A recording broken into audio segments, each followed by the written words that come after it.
À l'aube du XXe siècle, Albert Einstein, jeune homme en quête de vérité, produit une théorie qui bouleversera notre compréhension de l'univers. En 1915, à Berlin, il déclare « La gravité n'est pas une force, mais une courbure de l'espace-temps ». Cette audace conduit à la relativité générale, défiant non seulement Newton, mais les perceptions les plus profondes de l'humanité sur l'espace et le temps. Le monde est alors un lieu de contradiction. La science progresse, tandis que des tensions sociales et des bouleversements politiques émergent. Les avancées comme les rayons X et la radioactivité se mêlent aux conséquences tragiques de la Première Guerre mondiale. Pour Einstein, ces événements nourrissent sa réflexion. Comment décrire un univers en constant changement? Il se lance dans une quête intellectuelle, défiant les normes établies par ses prédécesseurs. Il écrit des équations qui révolutionnent notre compréhension de la gravité. L'idée que la gravité pourrait être une illusion, une distorsion dans le tissu de l'univers, émerge peu à peu. Mais, comme tout visionnaire, Einstein fait face à des critiques cinglantes. Ses idées sont jugées trop radicales. Les scientifiques, encore ancrés dans le paradigme newtonien, peinent à voir la simplicité de ses théories. Il lutte non seulement pour convaincre ses pairs, mais aussi lui-même. Malgré les doutes, il persiste. L'échec devient un allié, chaque question soulevée par ses pairs une porte vers d'autres vérités. Un tournant survient lors d'une éclipse solaire en 1919. Les observations montrent que la lumière des étoiles est déviée par la gravité, validant ainsi les théories d'Einstein. Ce jour-là, l'univers a pris un nouveau visage. Einstein devient une figure emblématique, symbole de la quête de sens de l'humanité. La relativité générale s'impose comme une nouvelle vérité, incarnant la lutte d'un homme face à l'incompréhension. Son héritage perdure, rappelant l'importance de remettre en question nos perceptions et d'embrasser la complexité de l'univers. Dans les tumultes du début du XXe siècle, la science change radicalement. Au cœur de cette révolution, Einstein, alors employé à l'Office des brevets à Berne, publie 4 articles révolutionnaires en 1905, dont impose les bases de la relativité restreinte. L'atmosphère de Berne, alors une ville tranquille mais dynamique, fourmille d'idées nouvelles. Le bruit des tramways et des discussions passionnées dans les cafés résonne dans l'air, tandis que le jeune Einstein réfléchit sur les paradoxes du temps et de l'espace. En 1907, dans ce qu'il appelait son année magique, il commence à reformuler la gravité, cherchant à concilier relativité restreinte et loi newtonienne. Il visualise un ascenseur en chute libre, une pensée qui le transperce comme un éclair de lucidité. Que ressentirait un observateur à l'intérieur? Aucun poids, aucune force gravitationnelle. Cette simple image, empreinte de profondeur, résonne avec un sens frappant de liberté. Ce moment d'épiphanie change la perception de l'univers, établissant un lien entre la gravité et l'accélération. En 1915, après des années de recherche, il présente sa théorie de la relativité générale, expliquant la gravité comme une courbure de l'espace-temps causée par la masse. Les trajectoires des planètes ne sont plus fixes, mais des courbes dans un espace malléable. Les mathématiques prennent vie, s'animant dans son esprit. Les équations, parfois d'une complexité effrayante, révèlent des vérités profondes et inattendues. Imaginer un univers où le temps et l'espace s'entrelacent sous l'influence de la gravité devient sa mission.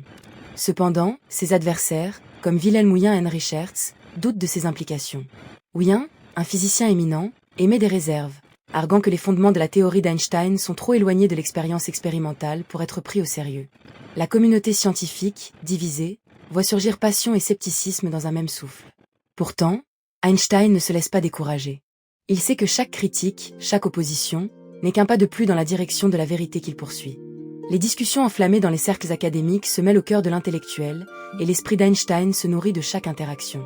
Les premiers résultats expérimentaux ne viennent pas immédiatement, mais en 1919, le monde scientifique attend avec impatience l'éclipse solaire.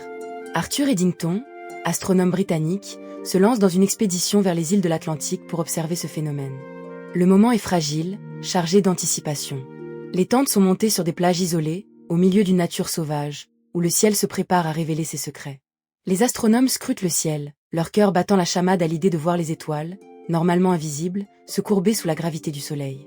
Eddington observe la lumière des étoiles déviée par le champ gravitationnel du Soleil. Ce fut un moment de gloire pour Einstein. Les journaux du monde entier le proclamèrent héros, son nom devenant synonyme de génie. Cependant, la célébrité apporta des défis. Les pressions de la notoriété pesaient sur lui, et les critiques fusèrent. Malgré cela, Einstein resta fidèle à lui-même et à ses idées. Dans ses lettres, il écrit à ses amis « La vérité n'est pas toujours à la mode ».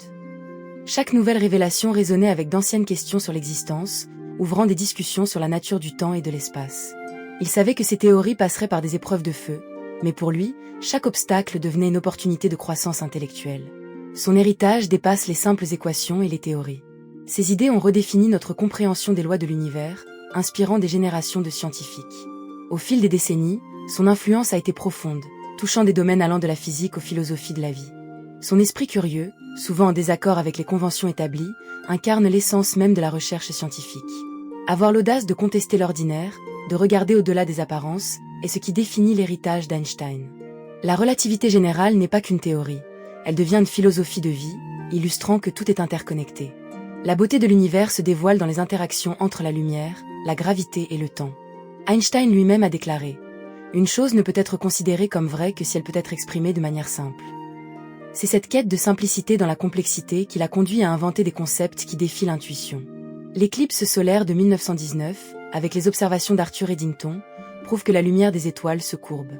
Les images de cette victoire scientifique, publiées dans les journaux à travers le monde, montrent le visage illuminé d'Einstein, une figure mythique au regard pénétrant, tandis que l'émerveillement et la curiosité effervescente du public prennent d'assaut les esprits.